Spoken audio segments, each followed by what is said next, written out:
बिस्मिल्लाहिर्रहमानिर्रहीम अस्सलाम वालेकुम। मैं हूं फ़हीम अख्तर, एक नए व्लॉग के साथ हाज़िर खिदमत हूं। नाज़रीन, आज दो अहम और बड़ी ख़बरों के साथ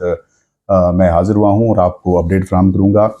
पहली ख़बर यह है कि पाकिस्तान तहरीक इंसाफ को जो मखसूस नशिस्तें अलाट करने का हुक्म दिया गया था सुप्रीम कोर्ट की जानिब से, उसके फ़ैसले के ऊपर अमल दरामद का तो इलेक्शन कमीशन ने ऐलान किया है,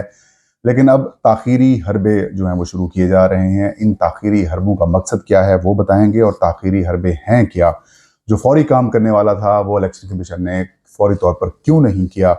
अहम डेवलपमेंट है वो देते हैं। इसके अलावा पाकिस्तान तहरीक इंसाफ पर पाबंदी से मुतालिक जो हुकूमती ऐलान था और जो कहानी थी वो अब उलट पड़ गई है, और हुकूमत के अंदर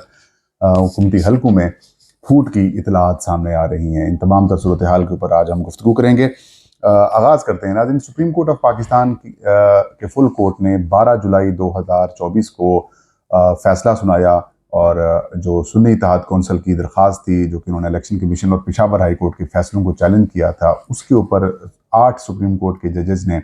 ये फैसला दिया कि जो मखसूस नशिस्तें हैं, जिनकी तादाद 77 से ज़्यादा है कौमी और 3 सूबाई असम्बलियों में, वो नशिस्तें पाकिस्तान तहरीक इंसाफ को दी जाएँ। और सुप्रीम कोर्ट ऑफ पाकिस्तान ने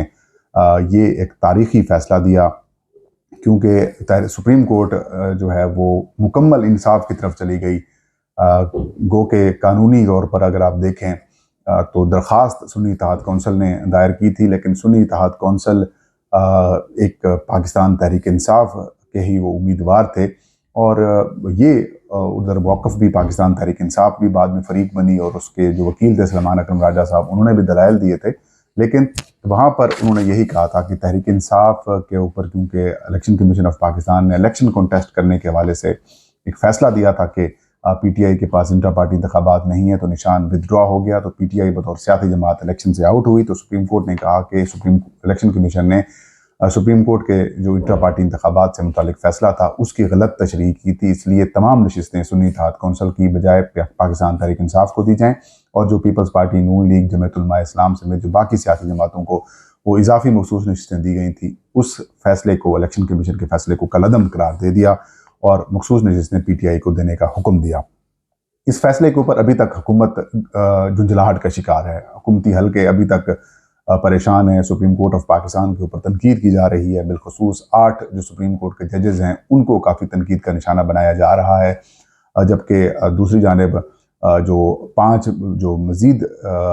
आपसे कह सकते हैं कि जजेस थे, उनमें से 3 ने भी ये कहा, जिनमें चीफ जस्टिस काजी फ़ायज़ साहब भी शामिल हैं, कि वो ये कहते हैं कि मखसूस नशिस्तें तहरीक इंसाफ की बनती हैं। मतलब ये कि 11-2 से ये फैसला आया, और यूं इलेक्शन कमीशन ऑफ पाकिस्तान को कहा गया कि इस फैसले के ऊपर अमल दरामद करें और 15 दिन के अंदर इसके ऊपर अमल दरामद किया जाए। और तहरीक इंसाफ के जो हमायत याफ्ता आज़ाद अरकान थे, जिनकी तादाद 41 बताई गई कि उन्होंने अपने नॉमिनेशन पेपर्स में पाकिस्तान तहरीक इंसाफ को जाहिर नहीं किया था, उनको कहा गया कि आप इलेक्शन कमीशन ऑफ पाकिस्तान में 15 दिन के अंदर बयान हल्फी और पार्टी सर्टिफिकेट जमा करवा दें। अब पाकिस्तान तहरीक इंसाफ के 38 के करीब अरकान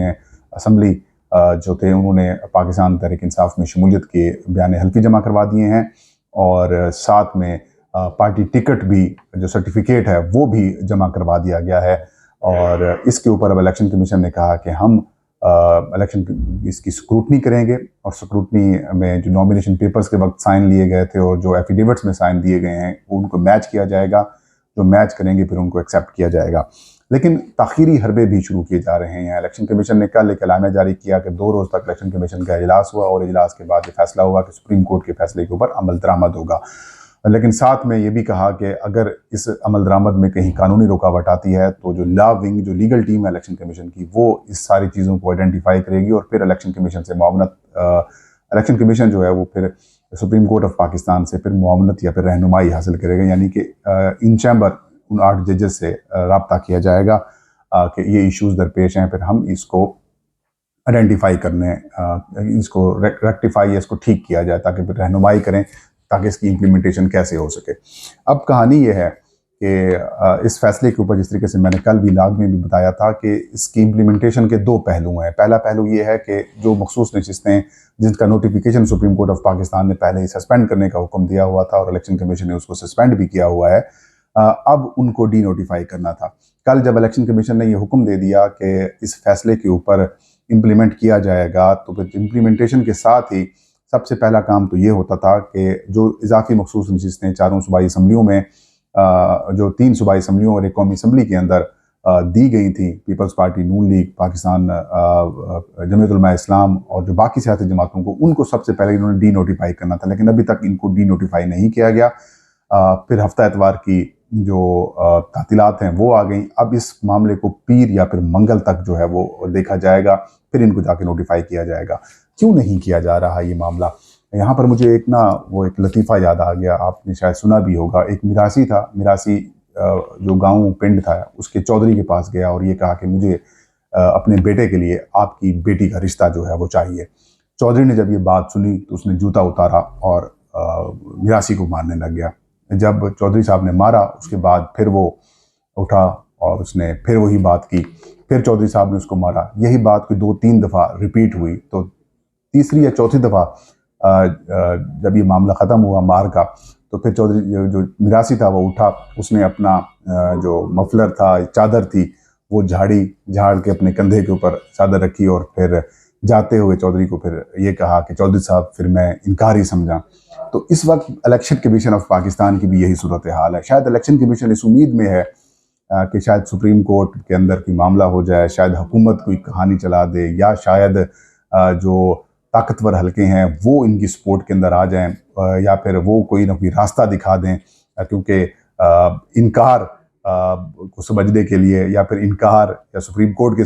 मतलब क्लियर फैसले को भी अब इलेक्शन कमीशन ऑफ पाकिस्तान जो है वो ताखीरी हरबे इख्तियार कर रहा है, ताकि कहीं ना कहीं से इनको कोई उम्मीद मिल जाए, जिसके कोई इम्कानात नज़र नहीं आते। इवन के जब मुस्लिम लीग नून की जो नज़रसानी की दरख्वास्त भी आई, तो उसके ऊपर भी जो सुप्रीम कोर्ट की रिव्यू कमेटी है, जो केसेस रिव्यू यानी कि जो एक कानून जो बनाया गया था, supreme court practice and procedure act, उसके तहत जो कमेटी बनाई गई थी, उस कमेटी को भी में भी ये बात फैसला हुआ कि अब इसको जो गर्मियों की छुट्टियां हैं, अदालती गर्मियों की छुट्टियां, उनके बाद देखा जाएगा, यानी कि 2 महीने के बाद इस रिव्यू को देखा जाएगा। तो अभी भी इलेक्शन कमीशन ऑफ पाकिस्तान की तरफ से मतलब ये कि इम्प्लीमेंट तो वो करने का ऐलान कर चुके हैं, लेकिन ताखीरी हरबे इख्तियार किए जा रहे हैं, ताकि कहीं ना कहीं से इनको शायद कोई हेल्प मिल जाए, या फिर किसी का इशारा है कि आप थोड़ा सा सब्र करें, ताखीर करें, ताकि माहौल हम बना सकें, ये कहानी कर सकें, वो कहानी कर सकें।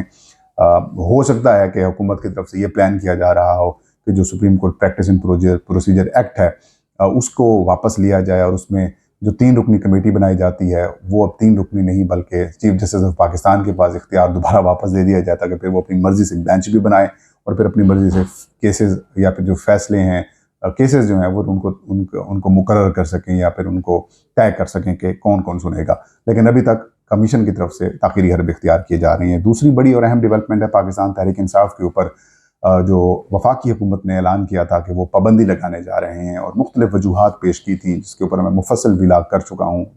अपडेट दे चुका हूँ कि ये क्यों नहीं बनती। अब ये जो ऐलान था, ये जो कहानी थी, ये जो गेम थी, वो अब उलट पड़ने लग गई है, और इतलात ये आ रही हैं कि हुकूमती हलकों के अंदर से भी जो उनकी इत्तेहादी जमातें थी वो भी अब मुखालफत कर रही हैं, और इम्कान ये ज़ाहिर किया जा रहा है कि शायद हुकूमत इस सारे मामले से बैकफुट के ऊपर चली जाए, वापस चली जाए, क्योंकि जिस किस्म की सख्त तनकीद का सामना करना पड़ा उन हलकों की तरफ से भी जो कि हुकूमत के हामी समझे जाते हैं, वो सहाफ़ी, वो चैनल्स जो मुसलसल इनके बयानिए को आगे बढ़ाने के अंदर काफ़ी कलीदी किरदार अदा करते रहे हैं, वो भी हुकूमत के इस ऐलान को, इस फैसले को जो है वो बुखलाहट करार दे चुके हैं। जो साबका इत्तेहादी जमातें थी वो भी इसकी मुखालफत कर रही हैं। जमीयत उलमा इस्लाम ने मुखालफत की, अवामी नेशनल पार्टी ने मुखालफत की, जमात इस्लामी ने मुखालफत की, और जो बड़ी सियासी जमातें हैं वो सब इसकी मुखालफत कर रही हैं, और सियासी हल्के समेत जो बड़े अखबारात हैं उनके एडिटोरियल्स भी इसी सारे मामलात के ऊपर छपे, और फिर इंटरनेशनली ये प्रेशर भी नहीं सस्टेन कर सकेंगे। तो पीपल्स पार्टी ने भी जो हालात हैं उसकी संगीनी को देखते हुए उन्होंने भी इस हुकूमती इक़दाम और फैसले की जो है वो पहले मुखालफत की, और फिर कल ऐवान सदर के अंदर सदर आसिफ अली जरदारी की सरबराही में एक इजलास हुआ, जिसमें मुस्लिम लीग नून की जो लीगल टीम है उसने इस फैसले से मुतालिक PTI जो पीपल्स पार्टी की टीम है उनको ब्रीफिंग दी, और पीपल्स पार्टी ने कहा कि एक सख्त फैसला होगा, एक संजीदा मामला है किसी सियासी जमात के ऊपर पाबंदी लगाने का, लेकिन पीपल्स पार्टी फ़िलहाल इस फैसले को अपोज कर रही है और इस इक़दाम को अपोज कर रही है। पाकिस्तान पीपल्स पार्टी का इजलास बुलाया गया है हो सकता है कि सेंट्रल एग्जीक्यूटिव कमेटी का इजलास हो अगले चंद रोज़ तक, और उस इजलास के अंदर हुकूमती तजवीज़ के ऊपर जो है वो गौर किया जाएगा और उसके ऊपर पीपल्स पार्टी अपना मौक़िफ़ देगी कि क्या पाकिस्तान तहरीक इंसाफ पर पाबंदी लगाई जाए या फिर ना लगाई जाए। अगर ये पाबंदी लगा भी देते हैं तो फ्रैंकली ये और गंदे हो जाएंगे, ये और एक्सपोज हो जाएंगे। और अगर पाबंदी लगाने की तरफ भी ये जाते हैं तो पाबंदी लगा देंगे। तहरीक इंसाफ को आप बतौर जमात एक्सेप्ट नहीं करते, ना करें, वो सुन्नी इत्तेहाद काउंसिल के प्लेटफॉर्म से आ जाएगी या फिर वो किसी और जमात के प्लेटफॉर्म से आ जाएगी, या फिर नई जमात रजिस्टर करवा लेंगे। लेकिन बेसिक बात यह है कि इनको समझ नहीं, इनको अकल नहीं। असल बात होती है वोट बैंक की, असल बात होती है किसी लीडर की, किसी जमात की मकबूलियत की। आप जमात को बैन कर देंगे, वो नए निशान से आ जाएंगे, नए निशान से नए नाम से आ जाएंगे। और वैसे भी 2024 के इलेक्शन में आपने देख लिया, आपने लगभग 50 के करीब आपने उनके उम्मीदवारों को इंतखाबी निशानात अलग अलग दिए, बावजूद उसके आपको मुंह की खानी पड़ी, 2/3 अक्सरियत उनको मिल गई थी। आपने फिर फॉर्म 47 लेकर आपने अपनी जो गेम है वो चलाई, लेकिन आप पीटीआई को ख़त्म नहीं कर सके, ना ही ये ख़त्म कर सकते हैं। और जब सुप्रीम कोर्ट ऑफ पाकिस्तान भी आर्डर दे चुकी है कि इंटर पार्टी इंतखाबात ना होने के बावजूद तहरीक इंसाफ एक सियासी जमात है और रहेगी, तो उसके बाद आप अगर ये हरकत करेंगे तो आप मज़ीद गंदे हो जाएंगे। और मैं नहीं समझता कि पीपल्स पार्टी जिस तरीके से स्मार्टली खेल रही है, मैं नहीं समझता कि पीपल्स पार्टी मुस्लिम लीग नून के इस इक़दाम में उनके साथ देगी, और उसकी भरपूर मुखालफत भी कर रहे हैं। तो ये था आज का वीडियो, मुझे इजाज़त दीजिए। अल्लाह हाफ़िज़।